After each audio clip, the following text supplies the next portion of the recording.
In this lesson, we will go through the steps to set up Python development environment on Windows. If you already have Python installed on your Windows device, you can skip this step. The Python IDE that we will be using will be PyCharm IDE. If you prefer using a different IDE, you can do so. Another great option will be the Visual Studio Code IDE. This is free and you can use multiple programming languages like Python and Go. It's becoming one of the best IDE that is out in the market for free, so you can consider using this IDE as well. Some say that the setup process is a bit confusing. In my lesson, I'll be using PyCharm since it's easy to set up and the visual is easy to understand, which makes it best for teaching. But as I said, you can choose any IDE you prefer. Now let's start installing Python. Open your web browser and go to http://www.python.org. Choose the Download tab and click on Download Python 3.7.2 button. Once the download has completed, you will see this tab on the left bottom of the window. Click on the tab to start the installer. As you open the installer, you will see this window pop up. I want you to make sure you put a check on Add Python 3.7 to path. If you forget to put a check on this box, you will need to manually set a path later on. Once you set the check in the box, you can click on Install Now. A message like this one may pop up. Click Yes and continue the process. The installation may take some time, so I will skip the process and go on to the screen where the installation has been completed. We've successfully completed the installation. You can close this window. Go to the Start button and click on it. Then choose Command Prompt. In your Command Prompt screen, type in Python. If the Python shell shows on the screen, this means you have successfully installed Python onto your computer. Let's say we type print test. Once we hit the enter button, you will see the word test printed out. To exit Python, simply type exit followed by a parenthesis and hit enter.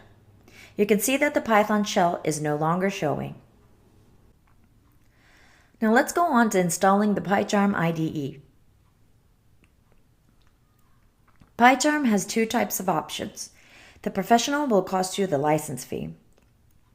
You can see that the fee is $1.99 per year. If you wouldn't be using a lot of features, you can stick to the community version, which is free. I'll be using the professional version in this lesson. There may be a slight difference in the layout if you will be using the community version, but I don't think it will bother you too much. Here we click on the download button to start the process. This may take a while, so I'll skip to the screen where the download has completed. Once you finish downloading, you can click on this tab to launch the installer. A message like this one may pop up. Click Yes and continue the process. We can close the browser. Once this windows pop up, click on Next. Here we will determine where to install. The default is set to JetBrains PyCharm folder. Here we will also click on Next. Go on hitting Next until the installation process begins. Again, this may take some time, so I will skip to the screen where the installation process has been completed. Here we have completed installing PyCharm. We want to immediately run PyCharm, so we will put a check in this box and hit the Finish button. Once the PyCharm launches, you can click OK in this window. Hit Next on the right lower corner. In this screen, you will be asked if you wish to download some plugins. I'll be installing and enable the IDEA Vim. If you are not familiar with Vims, I recommend not to install. The Vim may affect on how to write your commands. Now let's hit the Start using PyCharm button. This window will be asking you if you want to activate the PyCharm license. Here we can click on Evaluate for free. Now we click on Evaluate button. Once the PyCharm is launched, click on Create New Project. In this window, we will choose Pure Python on the top. Here we can create the name of the project. In this lesson, we will be programming drones, so we can set it to PyTello with the name of the drone. If you don't like this name, feel free to change it to any project name you wish. Next, click on Project Interpreter. The default setting will be set to use Virtual Env. You may not be familiar with it, so we will be using the Python 3.7.2, which we just installed. Choose Existing Interpreter and click on the dots. Now choose System Interpreter located on the left side. The default interpreter will be showing the one we just installed. If it is not set as an interpreter, click on the dots to manually set the path. Once we are done setting the interpreter, hit OK. As you see that the existing interpreter is set as Python 3, you can click on Create. You may find this tutorial window, but we'll just skip it. Here I want you to check the left side corner of the screen where you will find PyTello, which is the project name we created earlier. Right-click on the PyTello and choose New. Then choose New Python File. Let's set the file name to main and press OK. Under the PyTello folder, you will find the new file main.py. In this file, we will set to print test. To run this code, we need to set the configuration. On your right corner, you will find Add Configuration. Click on it to open up this window. Click on the plus button and choose Python. You can set the name to whatever is easy for you to understand. In this example, I will set it to Go. Now we need to choose the script path. If you click on the file icon on the right, you will see main.py, which we created earlier. Now press Open. Check to see if the Python interpreter is set to Python 3.7. If it is all correct, click OK. After you added the configuration, you will see a tab with Go and a green triangle icon on the right corner.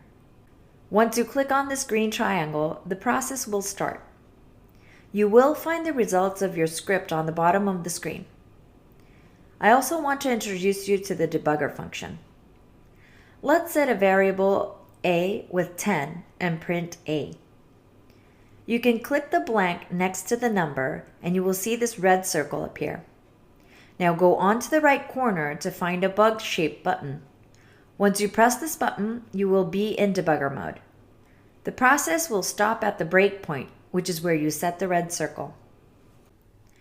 You can see the value set in variable a and also see the result showing the bottom of your screen. You can use this debugger mode to check how the script is processing and also find any errors that you may have made. Let's hit the red square button to stop debugger mode. And also, don't forget to click on the breakpoint to delete it. In the lessons, we will mainly be using this green button to run the script and the debugger mode. These features will be supported in the community version, so for those of you who will not be using more features, you don't have to get the professional version. Although we've completed all the steps, there are a few more setting changes that I will make for you so you can see my script better. If you prefer these changes, feel free to adjust your settings as well. Now go on to the left top corner to Files. Choose Settings, and here choose Appearance. For the theme, choose High Contrast. Next, hit Apply. You can see the color change. Now choose IntelliJ and hit Apply. You'll see that the entire screen changed to a brighter color. Also, I will go on to choose Editor. Here I'll choose Font and change the font size to 30. As I hit the Apply button, you can see that the font size became larger. Choose Key Map and search Run using the search bar. You can find Run and the default short key set to Shift F10. I can change the settings by double-clicking on Run. Choose Keyboard Shortcut. Here I will change the shortcut to Control F and set the second stroke also to Stroke F. Then hit OK. If you've already set a shortcut key, you may get this warning. In my case, I will want to run the script with Control F, so I'll choose Remove. Now we hit the OK button to go back to the script. Earlier, I hit the green triangle button to run the script. As we set the shortcut key, I can type Control F twice and you will see the results printed out without hitting the green triangle. Now let's go to View on the top left of the screen. Here you will find Toolbar. Once you click this, you will see that the buttons have moved to the left side. Here you will also see some more functions. Okay, finally we've completed setting up the environment. So now let's go on to the next lesson and start programming the drones.